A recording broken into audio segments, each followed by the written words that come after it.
Another conversation with the Buffalo Philharmonic Orchestra music director, JoAnn Falletta, who has what I'm going to call a one-off, a special night at Kleinhans Music Hall. And that is going to be Wednesday, October 19th at 7:30. Got to get those dates exactly right. I have been looking forward to this for so long because here at WNED Classical, we have been playing the music of the Chevalier de Saint-Georges for many years. And when we first started announcing him, we would refer to him as the Black Mozart until somebody said, come on, guys, get off it. You know, he was well, a great it was composer. an easy way to characterize him, I suppose. But he's so much more than that. I mean, this is a musician that stands on his own and shouldn't be compared to anyone. And the production that people will hear actually is very different for us because it's a play with totally filled with music, his music that tells his life story.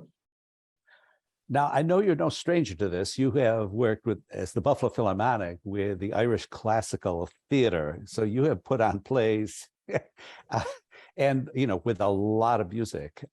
But this looks absolutely fascinating because it combines three characters who keep circling around on various programs.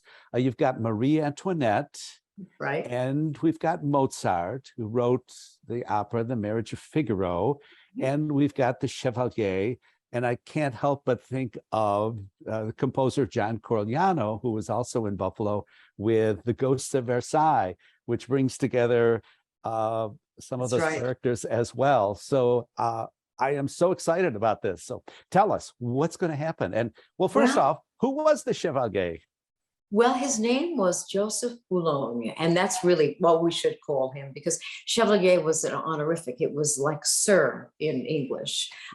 Chevalier was the Knight of Saint-Georges, of St. George, which shows how important he was. But he was born in Guadeloupe, in the Caribbean.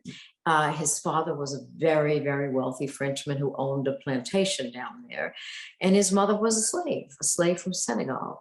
So he grew up on the plantation, and supposedly the manager of the plantation played the violin. And the young boy was fascinated by this instrument. And so much so that the manager got him a little violin and started to give him lessons. So he was playing from a very young age.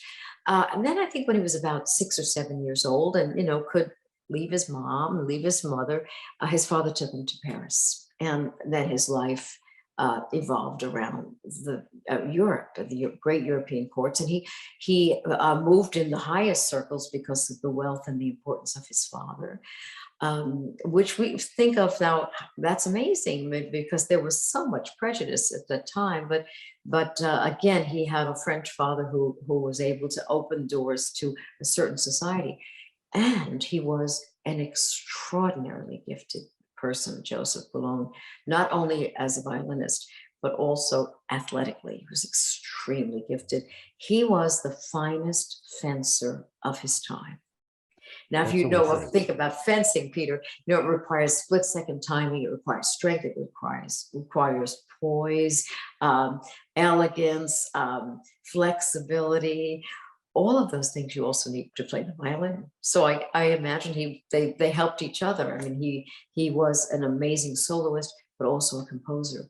And this was a time in France when lots of unrest was occurring.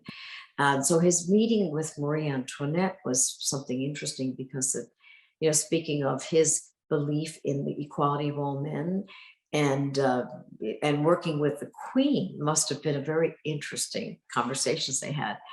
She became very close to him. He was her music tutor. So he would be there, probably don't know exactly, but once a week, twice a week. She played the piano, accompanied him, and they discussed music and how music was written, and he played the violin. But as we see in the play, they did have some very interesting discussions about equality and his strong belief in the equality of everyone. And the Queen, maybe not believing exactly that. Of course, he did meet Mozart as well, and he met Mozart at a very difficult time of Mozart's life. Mozart was in Paris. He was very young, and he was on a tour accompanied by his mother to try and find a job. He had lost his job in Salzburg, fired by the Archbishop. So he and his mother were going through Europe, and he was visiting possible places to be employed. And he wound up in Paris, and sadly, his mother passed away. Right. And Mozart was just bereft. And of course, the family was shocked. And so he found himself in a bad way. He had been drinking, and he luckily stumbled onto Joseph Boulogne, who took him into his room and said, "Okay, we'll get things back on track. You know, you can stay here for a while." So Mozart and Boulogne had, I don't think a long-term friendship, but a very intense friendship in that time that he was in Paris. So the play is very interesting because, of course, there are the actors who play those people, but there's also a fantastic violinist, Brendan Elliott, who has a non-speaking role.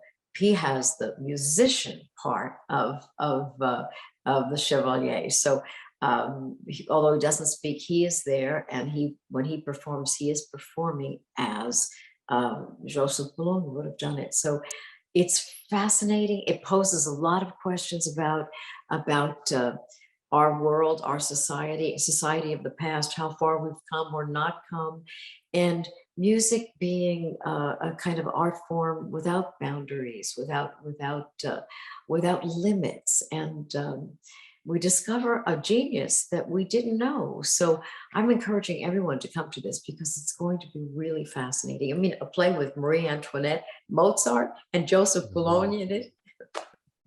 It does. I just can't wait. It's going to be wonderful.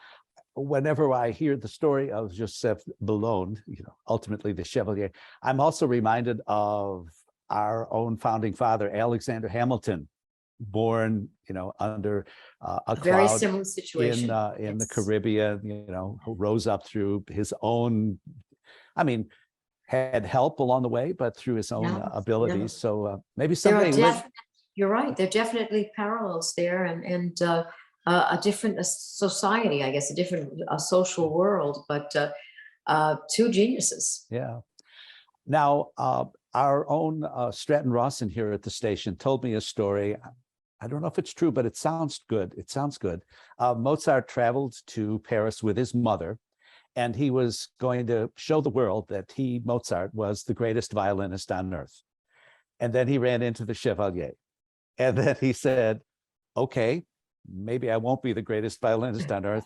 I'll be the greatest pianist on earth." And it sort of shifted his career. And he wrote all those wonderful, 27 piano concertos. I don't know. Right. Have you ever, did you ever hear that? Well, Mozart was not fond of the violin. And even though he played well, he was not fond of the violin. And some people say it was because his father was a great violinist, and there was some sort of feeling like of expectations of being a great violinist. He much preferred the piano, and maybe meeting Joseph Boulogne and hearing him play sort of cemented his direction that he would perform as a pianist, and he did perform as a pianist most of his life. I'd also heard another story that at one point he was put in as the director of the famous Paris Opera, one of the greatest opera houses on earth.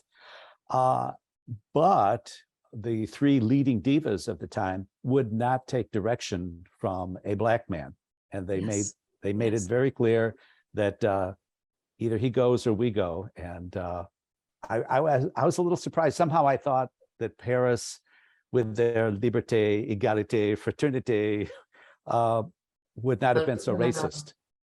Unfortunately, they were, and I think there were a number of times he was passed over for positions he should have had, not due to lack of talent, because everyone was amazed by him, but just due to societal norms, I guess, Peter, that some people felt uncomfortable. So that might be why, for so many decades, century really, we didn't know about his music at all. We just didn't know about it. It started some late 20th century, I think Rachel Martin was one of the pioneers of finding his music and playing it.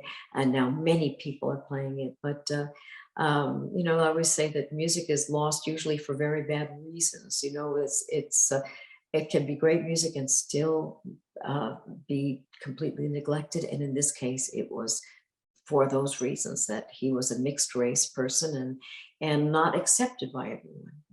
Yeah. I'm glad you mentioned Rachel Barton. We know her also as Rachel Barton Pine, a great right. Chicago-based violinist who's done so many recordings of music that normally we wouldn't have heard. So, Sure. and she's played with the BPO too. So She has. a nice connection there.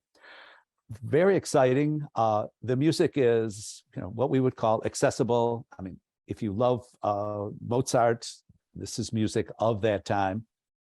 We're not going to compare, but we're going to say definitely it's in that genre of, you know, pure classical music, very easy to listen to and very enjoyable.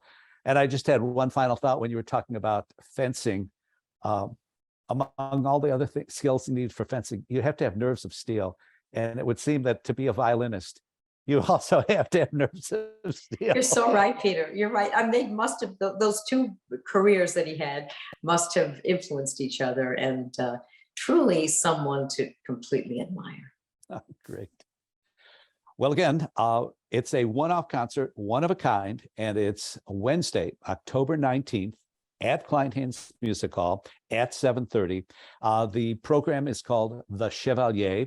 If you go to the Buffalo Philharmonic Orchestra website, bpo.org, where you can get your tickets, you'll also get to watch a 2-minute trailer, which is kind of fun. So you can see some of the actors in action.